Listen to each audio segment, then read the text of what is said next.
nhắm mắt con nung thưa tăng mong bớt á mà đọc ăn tí đốm nó còn này giờ mà sẽ vậy liền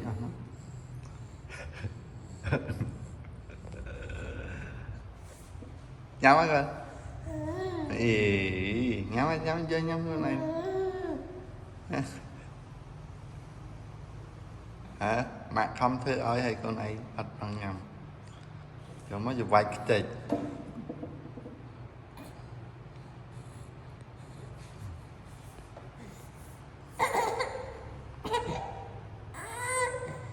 này khăn ấy giờ nhắm á con